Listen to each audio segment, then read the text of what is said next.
is open for questions. You have the opportunity of asking our three distinguished speakers a number of questions. Mr. Muzicant, בבקשה. Since this is an open forum and we have journalists here, Natan,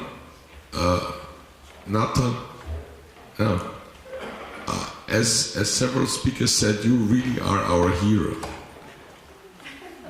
And this might now sound like a little bit of criticism.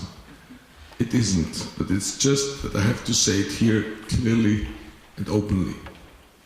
Austria has the best legislation fighting anti-Semitism and fighting Holocaust denial since 1985.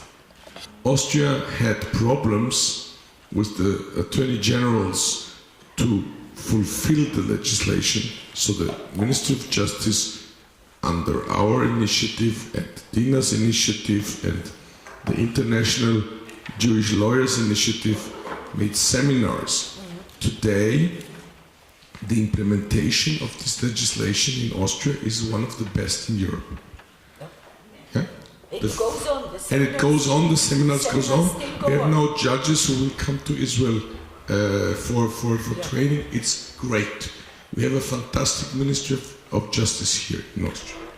3, the Freedom Party has made declaration after declaration after declaration that they are fighting anti-Semitism, that they are against any kind of neo-Nazism, etc., etc., etc. Still, every week, there's a new case coming out. The last case is, one of the last cases is that they nominated a person for the head of the university who is a declared vicious anti-Semite. And they have, as a party, appointed a person to become the next Unirat, as we say here in Austria, who is a vicious, ugly anti-Semite, and who tried to prevent a Jewish student to become a student at his university. You know who this is? She sits over there. It's my wife. So I am a witness for this guy. Well, that's how it works. Party appoint the head of university in Austria. This is Austria. So making rules from Israel does not work. No. The Jewish communities in France, in Hungary, where's Andras? In Austria, we know the problems, and we have a major identity factor. We can only live in these countries as Jews, as proud Jews, if we can look into the mirror. And part of this is to fight any kind of anti-Semitism and neo-Nazism. And if the fight is not honest, on the one hand side you make all this declaration and all these things, and on the other side you nominate somebody to be Unirat who is just not possible, then you ask yourself, what does that mean?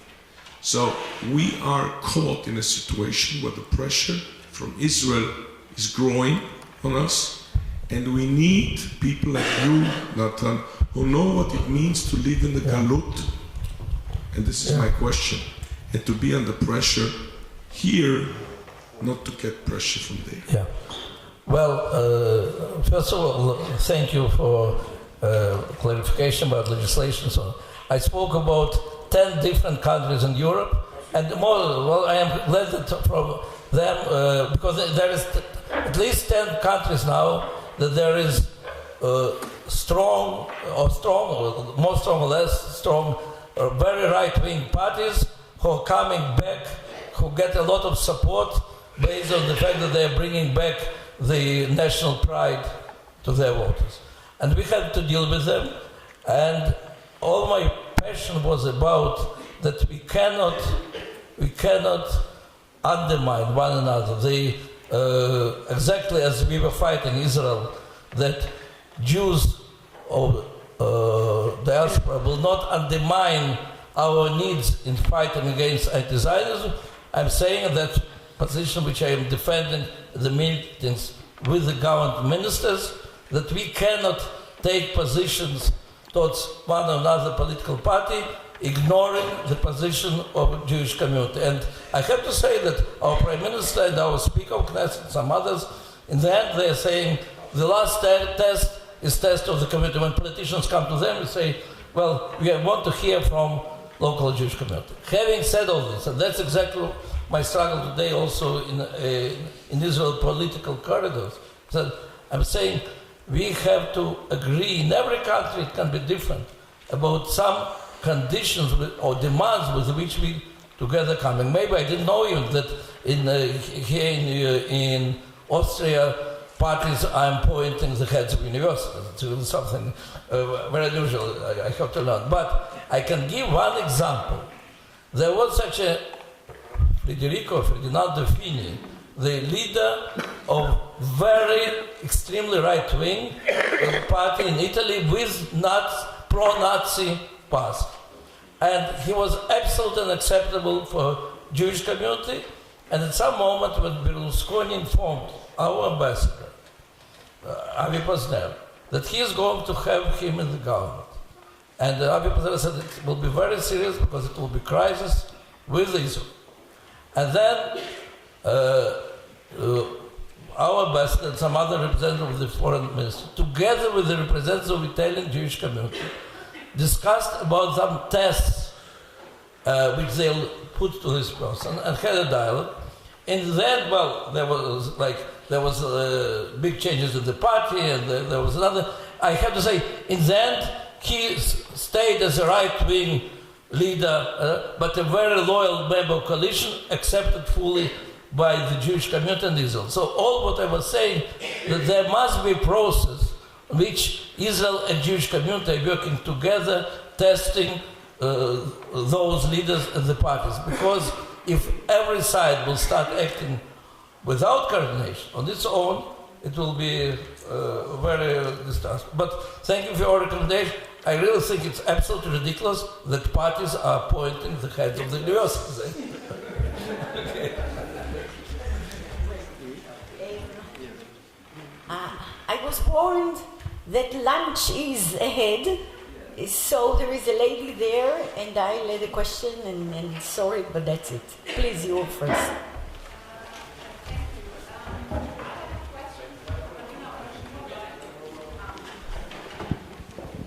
Thank you. I have a question to Katharina von Schnurbein.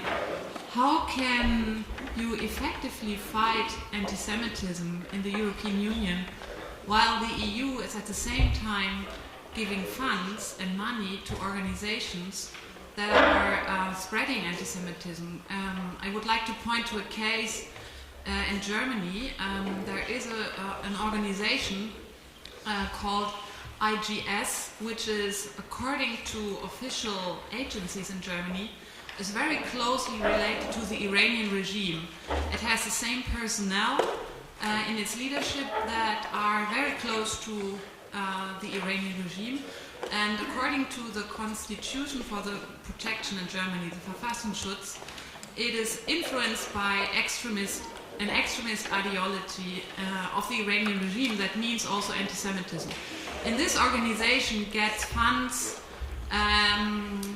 in the next 2 years in the amount of more than 280,000 euros. Please don't proceed with the example. Okay. We understood the point. I just want to know why this is possible that organizations like this get funds from the EU.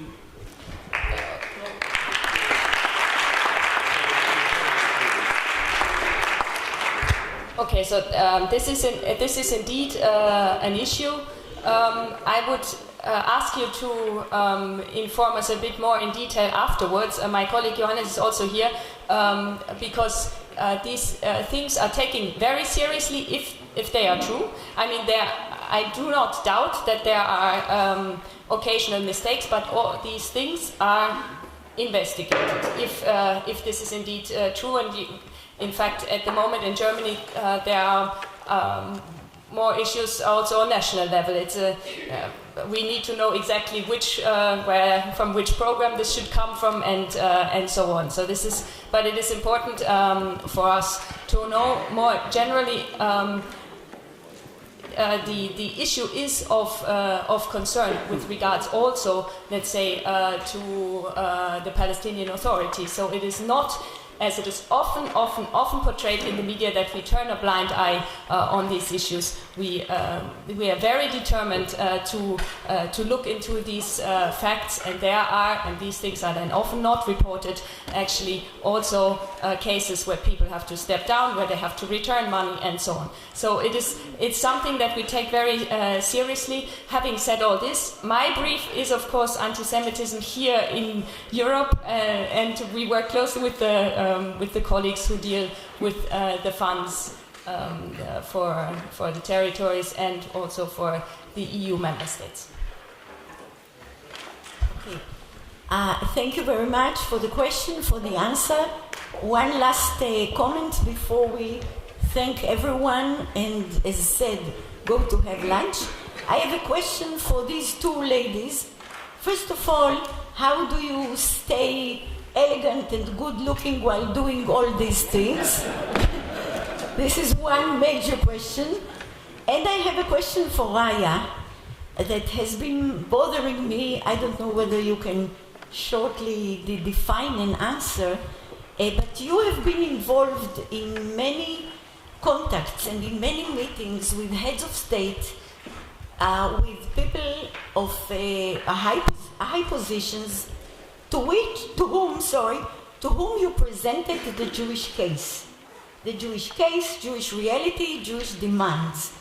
Is your feeling as a summary of this, or a feeling coming out of all these many meetings, is your feeling that you were welcomed to their offices and to present the demands and the requests, that you were accepted and received and welcomed as a citizen of Europe, as a citizen that deserves all this help, or, as we sometimes see, as nudniks who come to nud?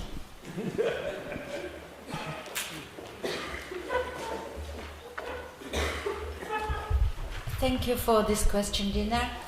I think that maybe I cannot not answer for all the meetings we had, but I will try to take very shortly some examples.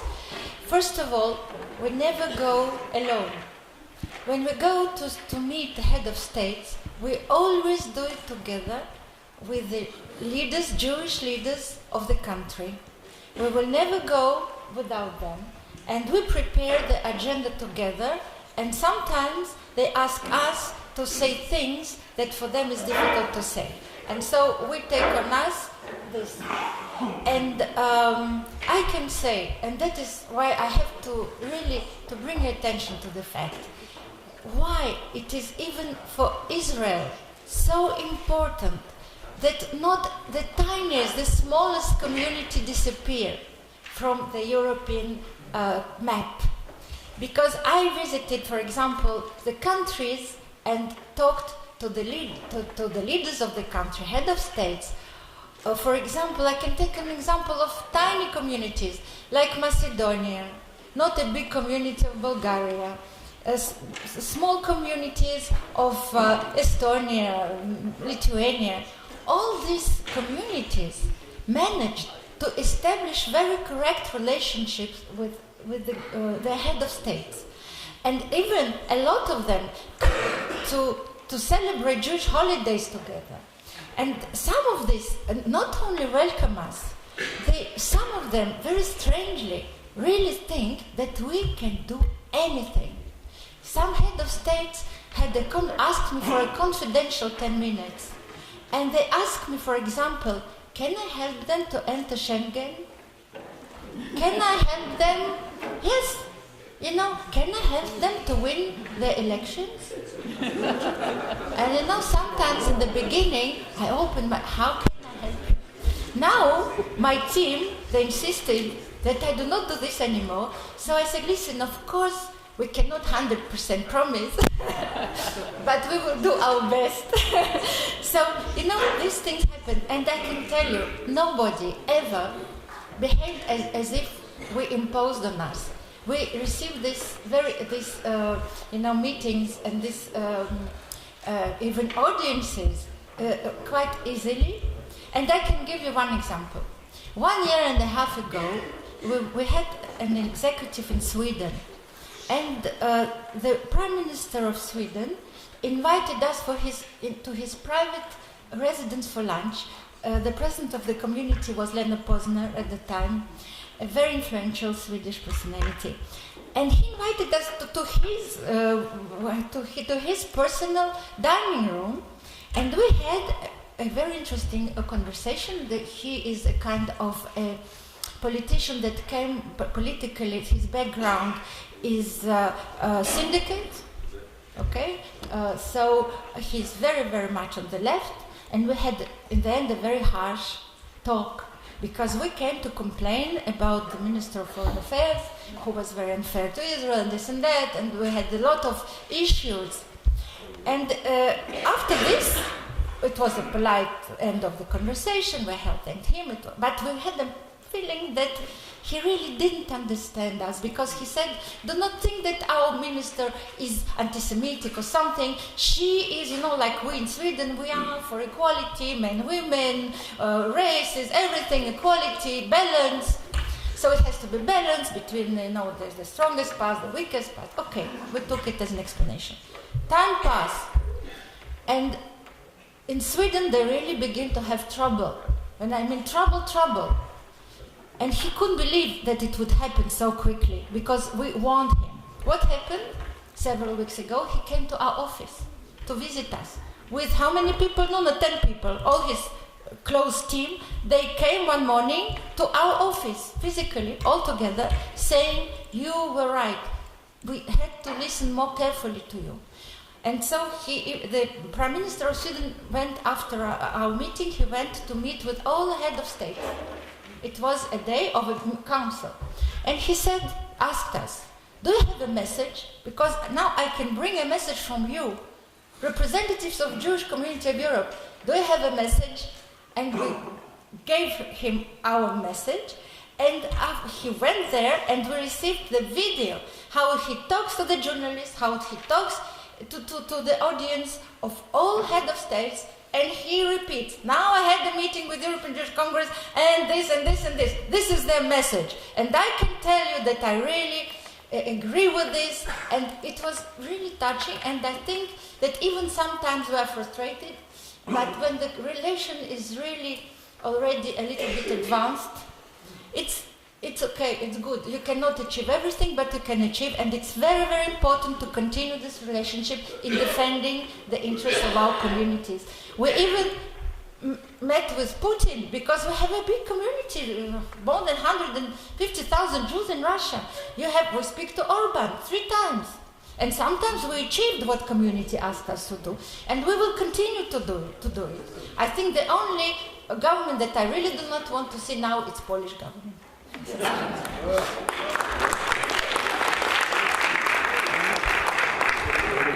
Thank you so much. I think it was the right question for the right person. Thank you, everyone. Beteavon, bon appetit. See you all on the panels at 2:30. Thank you.